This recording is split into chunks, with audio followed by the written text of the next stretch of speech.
Kumzali Singani Kunmeri de Kumzali Singani Kuntret Power United Committee Manipuri USM gi nauna thau pugadaba President yauna thaumi kunmanga ngasi nipan subatam gi oina hayeng Khongbal Uphong Yumpham da Leiba Lainingthou Sanamahi gi Mashaikon da Washak Parei Chankhre Haujak lamda mastak thokliba irang si Government of India na kuki militant sing Kutlai oina sizinaraga khaibung Tanaba chacharakpa lalonggi saruk amani haina ngasi USM gi President oina Washak laukiba YK dire na phongdokre Washak Parei Zanbagi Thoramadu Wafam si Pongdok Laduna Mark the Makatana High United Committee Manipuri Asi Adungai Kumjali Singani Amada India Lengang na Manipuri Saktam Tugai the Masachara Kiba Tosil Ladutena Basem Kiba Upon Melup Amani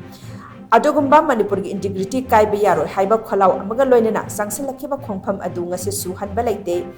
Ningkha Tam the Lazanamba Manipurna India da Hek Pulubadagi Ngasi Power the Government of Indiana Manipur Buteng Khankayar the Tugaina Hotnadan Lakli Adobu Sapu Punamak Adu Manipur Kunda Minibwa Yelho Purapunamakna Amata Wena Tenaduna Lakli Ngasimak Tenari Balan as a Government of Indiana Sanaba Divide and Rule Gilila Amani Lila Asida Kuki Kulai Paiba Sing as si Kulai in a seasonary Hypasi Manipur Miam the Kangnara Bawapam Amani India the Manipur territorial integrity Tugaina Pachangselak Libalalong Kaya Asi Maitiba PC Hyderabadi Ekoipuna Amata Wena Punsinba Amadi Indiagi Saraulang Asi Kangzin Minaba Matautai Hainam Hakna Fundoki Aikoi Maselgi Marakta, Nasidi, Tokai Tanaba Natraga, Tokai Tanaba Natra Kanglubamagi Marakta, Nuainadana Wafam Tambagi Mota, Aikoi Amatoiva, Lishinga to Sanjana Bonaduna, Aikoi, Unity, Shakat Minabagi, Taipa the Duni, Jigis Laje, Maramana Aikoi, Miamgi, People's Uprising Amanatana, Karigumba, Indiana, Torokiba, Tanglaribo, Polishi Kudimukta, Tengna Bibasek. I talked to Maramuduna, I could you uprising ama Tauna with them, I could miam, Shem Saduna, Bagitangai for Dovelay, Aduna Tragadi, Nashi, Indiana, Satariba, Tankakayada, Hokiba Sahikada, I could Nashipa, India Adagi,